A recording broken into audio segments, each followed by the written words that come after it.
কথায় আছে না, আমাদের জীবনের 12টা বেজে গেল, ঠিক সেরকমই কালকে আমাদের সাথে হয়েছিল, রাত 12টা বেজে গেছিলো। তো কালকে দিনটা শুরু করি, আগে দেখাই যে কী কী করেছি। সকালবেলায় চাউমিন টাউমিন খেলাম, তো তারপরে বাবানকে একটু স্কুলে, যেহেতু ওর গাড়ি এসেছিলো তো ওকে একটু এগোতে গেছিলাম সামনে।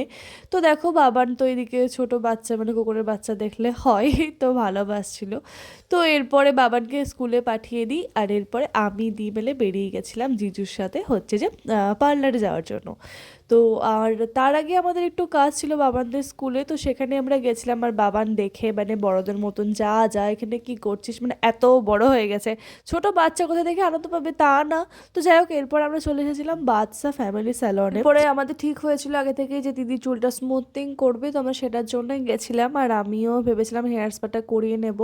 তো এরপর দেখতে পাচ্ছ দিদির বিফোর আফটারের জন্য একটা ফটো নিয়ে নিয়েছিল বিফোরের। আর এরপরে আমিও ভালো একটু ভিডিও নিইনি। তো এটা ছিল দিদির চুল, আর দিদির চুলটা প্রচুরই কার্ল ছিল, দেখতেই পাচ্ছ। তো এরপরে দিদিকে ওয়াশ করানো হয়, হেয়ার ওয়াশ, আর তারপরে যা যা টেকনিক হয়। আমি তো সারাদিনই বসেছিলাম, আমি দেখছিলাম, তো বসে বসে একটু চাও খেয়ে নেওয়ার পর এটা দেখলাম সামনে এখানে রাখা আছে, তো এটা নিয়ে ফাটাতে লাগলাম, কারণ এটা ফাটাতে খুবই ভালো লাগে সে ছোট থেকে।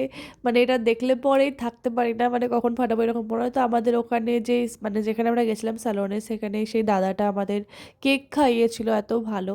তো এরপর আমি ভাবলাম যে আমিও হেয়ার স্পাটা যখন করব, তো আমিও সেই কারণে হেয়ার ওয়াশ করছিলাম, মানে হেয়ার ওয়াশ করে দিচ্ছিল। আর তখন দিদির ছিল মানে ক্রিম লাগিয়ে অনেকক্ষণ রাখতে হবে, তো সেই টাইমটাই আমাকে করে দিচ্ছিল দিদিটা।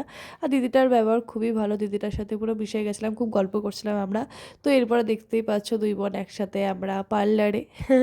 তো এরকম এর আগে কোনো হয়নি, মানে এরকম হয়নি যে আমরা একসাথে এসেছি বা দুজনে একসাথে কাজ করিয়েছি, তো এইবার ফার্স্ট টাইম হলো কালকে। তো এরপরে আমার হয়ে গেছিলো হেয়ার স্পা, দেখতেই পাচ্ছ। তো এরপরে যত কাজ দিদিরই। তো এরপরে সন্ধে হয়ে গেছিলো, মানে 7টা 8টা বাজছিলো তখন। তখন আমরা চাউমিন খেয়েছিলাম, জিজু আবার চাউমিন এনে দিয়েছিল। তো এরকম স্যালনে সার্ভিস পাওয়া যায় না। যাই হোক, দিদি অনেকক্ষণ ধরে আছে, আর যেহেতু দিদি চুলটা অনেকটাই বড় দেখতে পাচ্ছ, তো ওই জন্য দিদিকে আমি বলছিলাম যে মন খারাপ করিস না, চোখের জলটা মিথ্যা করে মুছিয়ে দিয়েছিলাম, আর দিদি তো ঝিল্লি খেয়ে যাচ্ছিলো। তো যাই হোক, দিদিকে দেখতেই পাচ্ছ, দিদির মুখটা তো পুরো অন্যরকম লাগছে, কারণ চুলটা স্ট্রেট করলে অন্যরকমই লাগে। এদিকে বাবান যখন বাড়ি থেকে দেখছে স্কুল প্রাইভেট সব কিছু করেও আমরা এখনো আসিনি বাড়ি, তো তার জন্য বাবানও সন্ধ্যাবেলায় চলে এসেছে পড়াশোনা করে। তো দেখতেই পাচ্ছ হেয়ারটা তখন স্ট্রেট করা হচ্ছিল, আর তখন বাজছে 11টা, রাত 11টা ভাবা যায়, রাত 11টার সময় আমরা পার্লারে।